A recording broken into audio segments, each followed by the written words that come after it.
Mayroon naman tayong nakuhang kangkong mga kabagis. Ito ipapakita ko sa inyo. Ito yung snacks nila.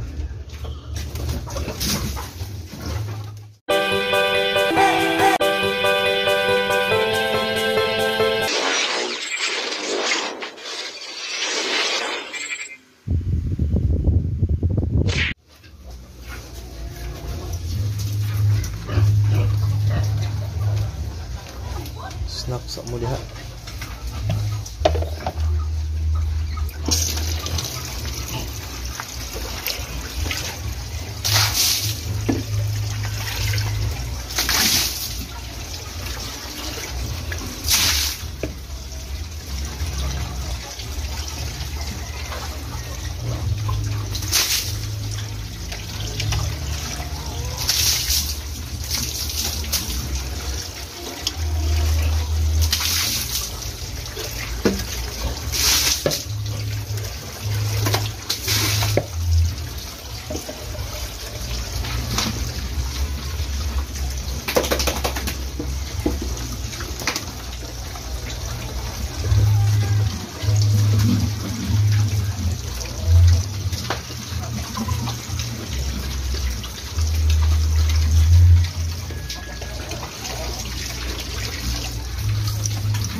Kunan pa natin mga kabagis.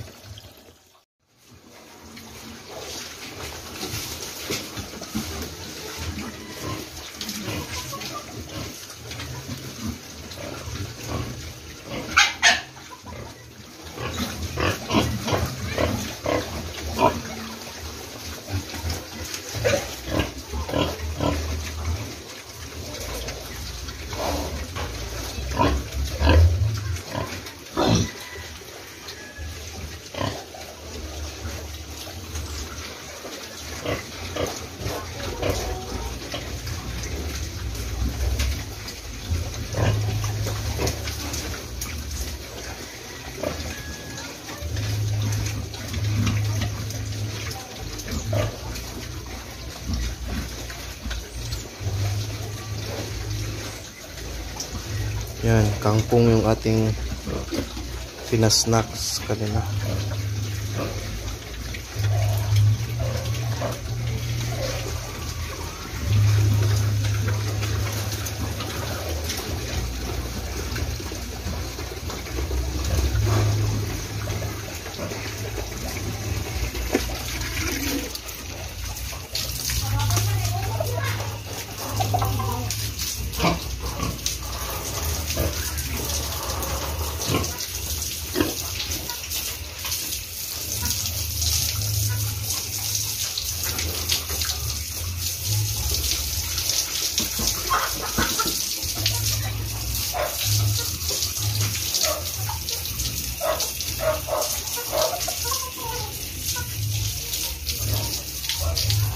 Sa mga nagtatanong regarding sa inahin natin at magandang gawing inahin is ito combination to ng large white at durok.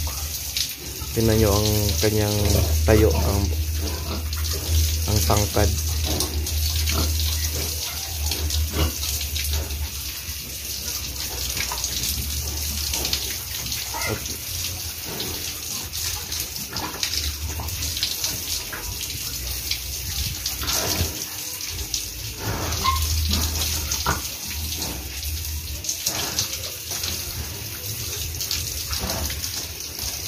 Sa katapusan malalaman to kung buntis ba talaga o hindi.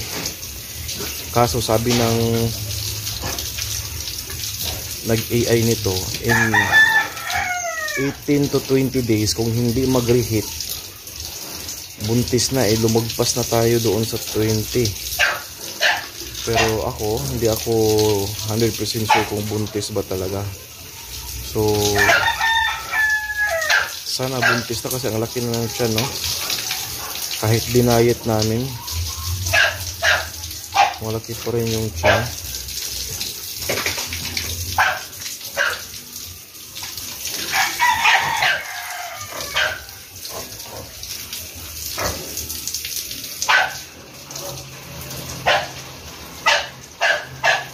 Mga kabagay, nagpatubig ako.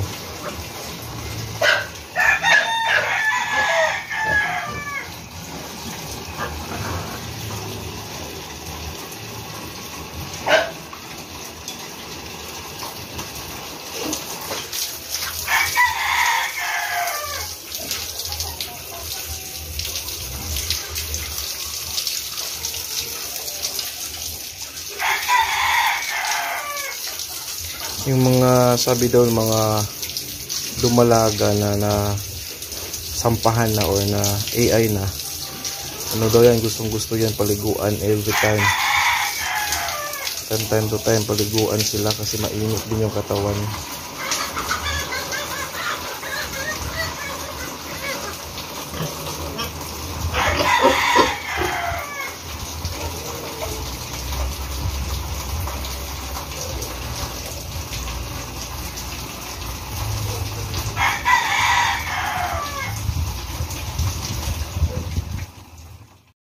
Yan, paligo na naman tayo kasi ano nga, hapon na.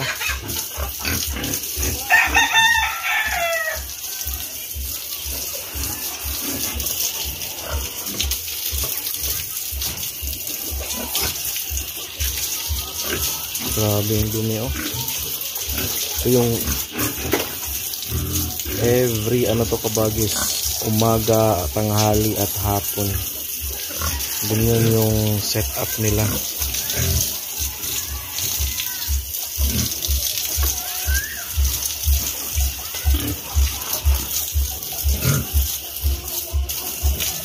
So normally mga kabagis, kung hanggang 3 to 4 months yung pakainin yung anyong mga fatenings, yung mga possible na konsumo ninyo niyan is 4 to 5 sacks din yung konsumo natin kung sako-sako yung ating gamitin. So ang best advice ko dyan is gagawa kayo ng paraan na pure feeds pa rin pero mayroon kayong mga combination, mga mixing ng mga feeds para at least hindi kayo mahirapan or mapamahal sa mga feeds ninyo. Kasi mahal talaga yung mga feeds ngayon, lalo na yung ultra pack dito sa amin. Kaya minimixan ko siya ng Bimig na expert, which is mas mura siya. Almost 300 din yung difference. So yun yung aking ginagawa mga kabagis para man lang magkaroon tayo ng konting tipid sa feeds, pero same din naman yung resulta. Yun yung kagandahan, no? Same ang resulta, tapos mayroon kang konting tipid sa feeds. Imagine nyo ngayon, 2 linggo na dalawang sako yung maubos nila kada linggo. Imagine niyo yan, tapos ano pa yan, mga ilang weeks pa to hanggang mabenta. Kaya masakit talaga sa bulsa ang feeds.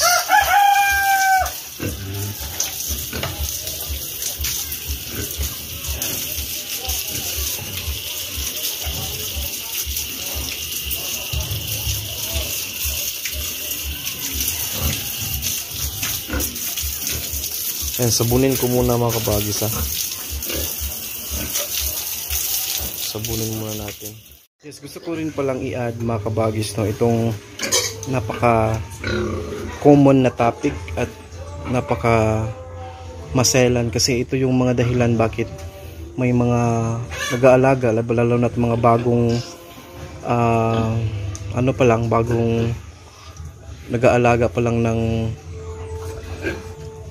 ng baboy. So yung mismong pagtatai at yung basang dumi ng mga baboy, ito yung pinaka common at normal na mga dahilan bakit nalugi tayo at namatayan tayo ng baboy.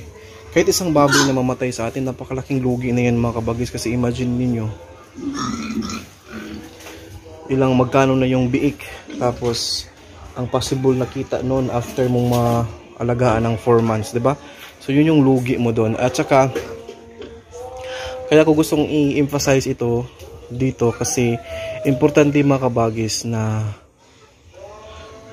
alam mo ang mga basic, no? Kasi kung bibili ka ng mga biik, i-make sure mo kasi na ikaw mismo yung tumitingin doon sa kukuhanan ng biik. O for example, no, yung biik is nasa mismong specific na kulungan, tapos bilhin mo 10 tapos 20 yung nandun. Ang technique niyan kabagis is tanungin mo yung may-ari na kung pwede bang pakainin para makita mo kung gaano kalakas kumain, and then tingnan mo yung mga current na dumi, yung mga dumi ng mga biik, kung basa ba or matigas ba. Kasi may mga cases kasi na namatayan tayo, ilang araw pa lang nakarating sa atin yung mga biik natin, kasi pala basang dumi na may basang dumi na sila, or may mga problema na sila na basa yung dumi nila doon pa lang sa binibilhan mo, o yung sa nandun, hindi mo pa nabili, nandun pa lang sa may-ari, basa na yung dumi nila, which is napaka hirap na gamutin, kasi kung ganun pagdating sa bahay mo magsisimulang basa yung dumi nila, tapos ang ending dyan is nakalamay na pala yung sakit na yun or yung bakterya, then mahirapan na tayong igamot. So yun, isa yung sa pinakamabisang pinakamagaling na paraan na tingnan natin kung pagbili natin is wala ba sila talagang dumi, problema sa dumi nila na basa. So yun, pakainin, tingnan yung current na dumi, sabihin na huwag mo nang linisan para makita natin, ganon. Tapos yung pagkarating sa bahay, yung sinabi ko noon na hindi mo dapat paliguan hanggang mag 15 days yung biik mo, at hindi mo dapat pakainin pagkarating-rating or pagdating-dating ka agad sa bahay mo, huwag mong pakainin.